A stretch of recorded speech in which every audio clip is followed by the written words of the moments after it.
And now, your host, Matthew Berry! Jeff Fish, we are not ready for E1 players. Coming up today on the show, it's Love-Hate Day, so we'll go through that. Adam Schefter dropping by to drop some knowledge about Week 16. Plus, I've got a sneaky waiver wire pickup for you at wide receiver. It's available in a lot of leagues. But first, Secret Scroll today's show will be... Oh, ahead of its time, let's say. Ahead of its time. AKA, it's been previously recorded. Yeah. There's no integrity to that wheel. I'm learning that. In the 2007 cinematic masterpiece Transformers, starring the great Shia LaBeouf, the Decepticon leader Megatron proves to be a fearsome foe for the Autobots. And it's been the same this year for Legatron, the sentient kicking robot of the Los Angeles Rams. Don't think a kicker can be a fantasy star? With Greg Zuerlein, as Legatron is sometimes known, there's more to than meets the eye, right? He's a fantasy superstar in disguise. This season, Zuerlein has 180 fantasy points. That's 20% more than the number 2 kicker on the season, Robbie Gould. And on the season, Zuerlein actually has more fantasy points than Demaryius Thomas, Des Bryant, Evan Ingram, Ezekiel Elliott, and even, it pains me to say, his teammate, my little Cooper Kupp. Zuerlein, the third most rostered player on ESPN fantasy finalist lists at 36.9%. Only Alvin Kamara and Todd Gurley are on more finals rosters. But because in 2017, every top player must get hurt, it was announced last night that Zuerlein out for the year with a herniated disc. Yes, Legatron is being killed off at the end of the season, just like Megatron was at the end of Transformers. Whoa, spoiler alert, Matthew. I'm only up through 2003 of the Shia LaBeouf filmography. I do must say, yeah, Charlie's Angels Full Throttle was a fascinating expose into the Federal Witness Protection Program and the Deep State, though. Thank you, Daniel. I'm more of a Transformers guy, and I'm still bummed about Legatron. The Rams have signed kicker Sam Ficken to replace him. But I'm sorry, I'm just not picking up Sam Ficken. Yes, he could be great, and on the Rams, he's going to get decent opportunity. But he last kicked in a real football game in 2014 at Penn State. Not sure he's going to get the same long field goal chances that Legatron did. And in high school, Sam Ficken was voted most likely to result in a horrendous typo. So with all Ficken respect, here are my best waiver wire kickers available in Week 16. First, Harrison Butker, second most points per game among kickers. Kansas City has the NFL's 5th worst red zone touchdown percentage. They stall out there. He gets a lot of opportunities. Second, Kai Forbath, off of a 12-point game last week, kicker. Packers are top 10 in most kicker points allowed. And third, Robbie Gould. He's been the best kicker in fantasy the last 3 weeks. He'd be number 1 on this list, but 8 of the last 9 teams to face the Jaguars have 1 or fewer field goals. It is risk-reward here with Robbie Gould. Grab any of those guys, and they can, wait for it, transform your fantasy team. Okay, look, I know people tune into the show and they think ESPN gave a show to someone young and hip to appeal to the millennial demo, but I gotta be honest, don't let my youthful appearance fool you. I'm actually pretty old. How old are you? I'm so old that I remember when David Johnson was the starting running back of the Arizona Cardinals.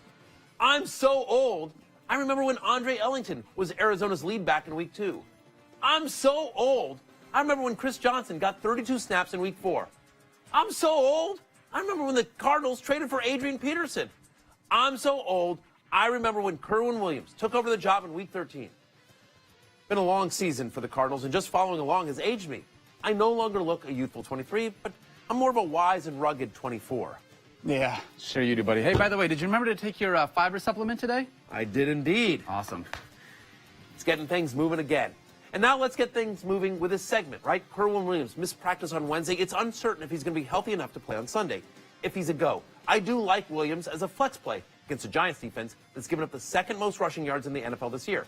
But if Williams can't go, the Arizona backfield behind Drew Stanton will feature a committee of Elijah Penny and DJ Foster of a combined 77 rushing yards on the year. If you're in a bind with Williams out, you're in a deeper league, you need to grab one of those guys, I'd go Penny. Foster more of a receiving back, while Penny will get to benefit from running on 1st and 2nd down. I think he's more likely to get goal line work.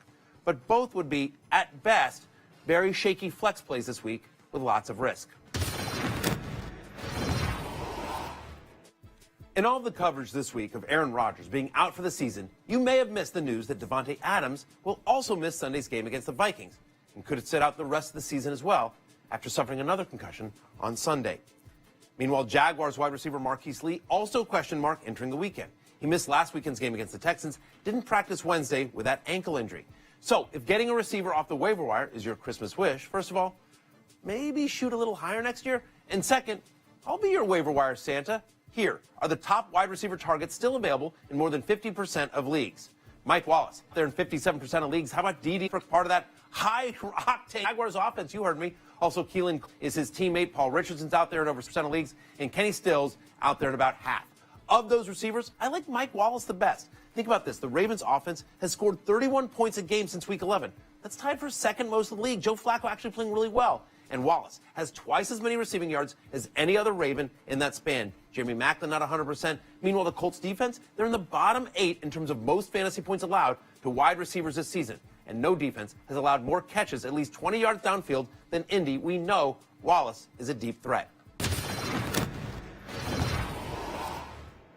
Bengals running back Joe Mixon practiced fully on Wednesday, even though he has yet to be officially cleared from the NFL's concussion protocol.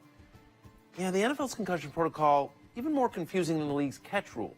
But even if Mixon plays on Sunday, I don't see a strong argument for playing him in fantasy. Bengals haven't just mailed in their season, they've done overnight delivery with insurance and delivery confirmation. They also sent a singing telegram to make sure the message got through. Look, mailing in an aside, Cincinnati plays the Lions this week, who last week held Jordan Howard to just 37 yards on 10 carries. Mixon, if he plays, is not more than a low-end flex play for me this week, especially because you expect Giovanni Bernard to be more involved. Daniel Dopp, the ultimate low-end play, I turn to you. Mixon, Devontae Adams, Marquise Lee, Kerwin Williams. Like, what is your expectation going into a crucial Week 16 game? Like, how do you deal with injured players? So I usually try to stay away from playing guys that have been labeled out.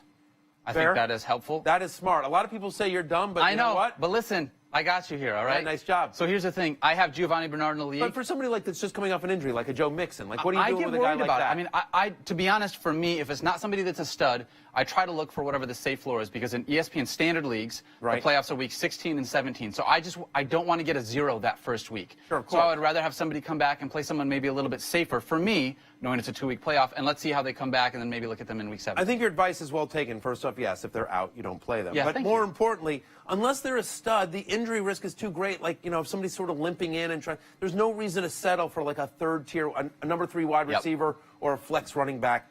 Get somebody else better. I'm with you, Secret Squirrel. Thank you very much. Coming up, time now for Love Hate Running Backs Edition. Secret Squirrel, who is up first? First up, Matthew. Marshawn Lynch has a touchdown in 3 of the last 4, but he's got a tough matchup versus the Eagles this week. So is he a love or is he a hate? Yeah, unfortunately, Beast Mode makes the hate list this week. It's about that matchup with the Eagles. Philadelphia has allowed 280 fantasy points to running backs this season. That's second fewest in the league, right? And then you think about Marshawn Lynch, who, in terms of game flow, I expect the Eagles to be able to score on Oakland, so that doesn't really benefit Lynch. He has been used as part of the passing game, but still, Eagles have allowed 1,001 rushing yards this season. That is fewer than any other defense here. I have Lynch just outside my top 20.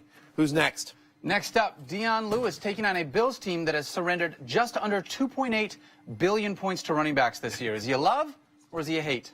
Yeah, Dion Lewis is absolute love. You know, since week 10, Lewis had a 148 to 132 snap advantage over Rex Burkhead, and obviously Burkhead now out with that knee sprain. Since the Bills traded Marcel Darius before week 8, they've allowed over 150 rushing yards per game, 15 rushing touchdowns, and then Dion Lewis, who's leading the NFL in yards after contact per rush this season, even at 5'8". I expect him to get, 15 touches or more in this game. I expect him not to get vultured by Rex Burkhead, obviously. Remember, he had 92 yards against the Bills earlier this year. Yeah, I love Dion Lewis. Top 12 play for me this week. Who's next? Next up, Carlos Hyde. He's a top 10 running back on the season, but he's taken on a very tough Jaguars defense. So is he a love or is he a hate? Yeah, unfortunately, he's a hate. You know, we talked about the Marcel Darius trade in terms of going away from Buffalo and what that did to that defense. Well, he's in Jacksonville now. And since he got traded to the Jags, they've allowed just 1 rushing touchdown. 1 rushing touchdown. They're top 10 in both rushing yards allowed and yards per rush in that span. Hyde, by the way, in the 3 games that Jimmy Garoppolo has been the starting quarterback, he's running back 36. He's averaging 9.8 fantasy points per game since week 13. I just don't see a ton of volume that'll be successful against the Jags. He's just outside my top 20. Who's next? Next up, Alex Collins, running back 7 since his bye in week 10, but he's coming off a tough 12-carry, 19-yard performance against the Browns. So is he a love or is he a hate? Yeah, I know. Last week was tough. Take it from me. Believe me, I had him on a bunch of rosters. But he makes the love list this week because he's been such an efficient runner, averaging 4.85 yards per rush this season. That's 6th best among qualified rushers. And you got to love this matchup with the Colts, Secret Squirrel. Indianapolis has the 4th worst rushing defense in the league this year. They give up over 124 rushing yards per game. Only Todd Gurley has run for more touchdowns than Alex Collins since week 11. He's got 5 scores in 5 games in that span here. And so you see a little bit of Danny Woodhead, a little bit of Buck Allen, but it's all Alex Collins. We saw what C.J. Anderson did to these Colts last week. Yeah, give me Alex Collins as a top 15 play this week. Who's next? All right, last one, Matthew. Samaje Perine had at least 15 touches in each of the last 5 games, but he's taking on the Broncos this week. So is he a love or is he a hate? Yeah, I mean, you know this kills me because I actually love Perine as a running back for my team. I think he's run tough this year, but he makes the hate list this week, unfortunately. For all the struggles that the Broncos have had this year, right? Running defense is not one of them. They're 4th in rushing yards allowed, just 88 per game over the last 3 weeks. Perine seems to have hit a wall. He's averaging just 2.79 yards per rush, averaging just 40 yards per game. And then you think about that offensive line for the Redskins, so beat up. It's unlikely that Trent Williams plays in this game, so a tough, struggling offensive line takes another big blow here. I just don't see Perine, even though the volume will be there, I just don't see him having a big game against Denver. Again, he's outside my top 20. Time for Make History, brought to you by Jim Beam. This is how we make history. How will you make yours? Now, the 4 running backs in fantasy over the last 5 weeks, all superstars, all drafted very high in fantasy drafts. But look at who number 5 is. Aaron Rodgers returned from injury, only temporary. Green Bay's Jamal has scored the 5th most fantasy points by a record over the last 5 weeks. You know he's been only points behind Mark Ingram over the last 5. Well done, Jamal. Coming up next, Adam Schefter stops by to make us smarter. And speaking of making things, we've made him a cake because today is Adam's birthday. Stay tuned. We just might blow Daniel up with birth. They're all quarterbacks, and they're all on the road. Jared Goff has the best shot as he takes on the Titans on Sunday afternoon. Rivers is at the Case Keenum, goes to Lambeau Field. Both have good chances to outperform their projections. Adam Schefter is here once again. You buying big weeks from Goff, Rivers, and Keenum? Wow, that's interesting to me because I've got Goff and Keenum. I initially was at Goff, then I went to Keenum, and now I'm on the side. I don't know what to do. What do you think, Matthew? I like Keenum. I have him ranked the highest, the most. He's been red hot. It's going to be cold in Green Bay, though. It is, but I think the Packers, they've really struggled against the deep ball. Keenum made my love hit list this week. Let's go to the tweets now. People asking what they want to know from you. Tight end to trust for the championship, Evan Ingram or Greg Olsen, PPR. That's from Susan. Well, Evan Ingram is going up against the Arizona Cardinals. Yes. Greg Olsen is going up against the Tampa Bay Buccaneers.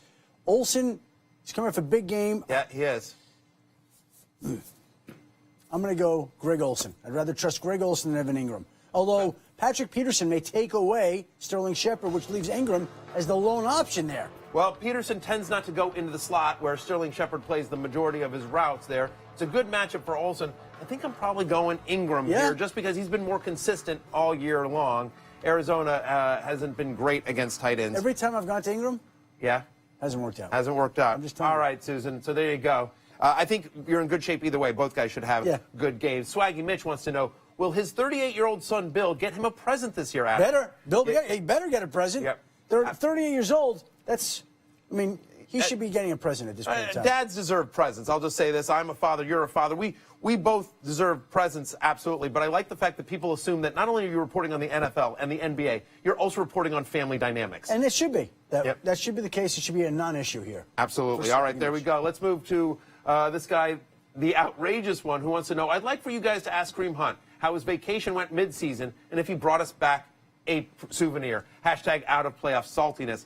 He was bad there for a while, and obviously he's now back. He's been terrific. But a lot of players who had Kareem Hunt on their rosters didn't make the playoffs because he kept waiting for something to happen. He went 9 games without a touchdown. That's what you sometimes get from a rookie running back. Yeah. There are peaks and valleys, and over the life of the season, Kareem Hunt still had a outstanding season, and he did struggle. And sorry you're out of the playoffs, but overall, you would take the season that Kareem Hunt is giving you in the round you drafted him every single time. That's true. There's no question about that. Kareem Hunt certainly outperformed his draft day value. No question about that. We go to Joel, who wants to know, now that Ezekiel Elliott is back, Adam, what can we expect from Dak Prescott? Can he be trusted this week? Yeah, I think he can be trusted. Listen, they're going up against a vulnerable Seahawks defense. You saw that defense against the Rams last week, and I would imagine the Seahawks, as proud as they are, will be salty this week.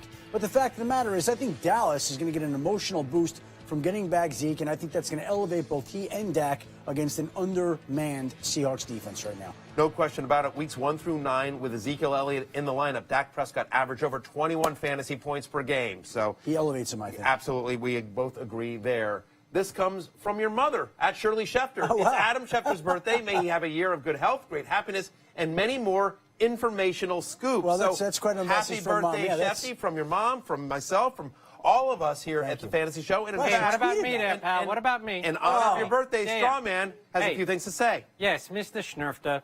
In the spirit of the holiday season, I wanted to come on the show and officially bury the hatchet and end our feud. With that in mind, I went out as a token of my sincerity and I procured this birthday cake for you. So, Daniel, if you could bring it on the set, please. Mr. Schefter, Yep. please read the very sincere message I sent to you and have a wonderful day. Yeah, you see what he Yes, sent me? It yes. says, "You're still a bum. You're still a bum." Yeah, I think that's from what the heart. That's what Strawman does. Absolutely. He pats you on the back, and then as soon as you're down, knees you when you're up to get you back up. That's what he does, right? That's what Strawman Strawman does. wins again. It just seems like on your birthday maybe he would have been a little nicer, but no, he took the opportunity to stab you one And more not, time. and not only that, how many times has he tried to bury the hatchet with me this year? Yeah, a lot. Many. A lot. And I've accepted his apology over and over. I've kind of accepted his antics, and I've accepted the straw man for what he is. Which is an insincere straw. That's exactly what he is. Anyway, legit happy birthday wishes Thank to you, you, guys. Adam. Thanks for all your help over the seas. Giving presents. Love. Love. Love it. Love. Love. Hate it. Haven't bought a present in 5 years. I don't get paid much. Getting presents. I love getting presents if they're good. I'm kind of out on that. Getting presents is like a weird thing. Like, no one ever really knows what you want. Like, you're always kind of guessing. Love getting presents. Free presents. Holiday movies. Love. I love holiday movies. Love also. I watch The Christmas Story, that 24-hour marathon every year. Movies without bears all suck. Over decorating. I don't believe in over-decorating. I love that. You can't put enough stuff up for Christmas.